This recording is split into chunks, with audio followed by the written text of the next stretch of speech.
Два человека пострадали в результате крупной аварии на перекрестке улиц Профсоюзной и Астрономической. Там столкнулись Kia Rio и BMW. Водитель последний свою вину полностью признал и рассказал, почему не уступил дорогу второму участнику ДТП. Подробности в материале Алии Хайрутдиновой. Я ехал с Астрономической, убедился, что средний и крайний ряд меня пропускает, и проезжал.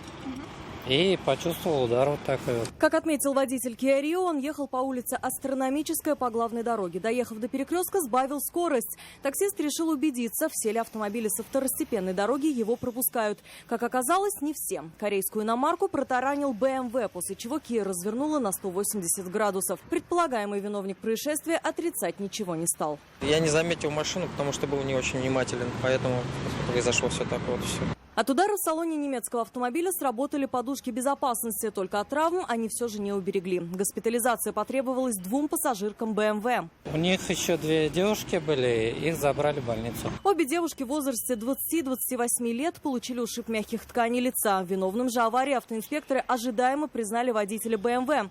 Мужчина проигнорировал дорожный знак «Уступи дорогу». Алия Хайрутдинова, Нафиса Минязова, Наиль Абдуллин, вызов 112.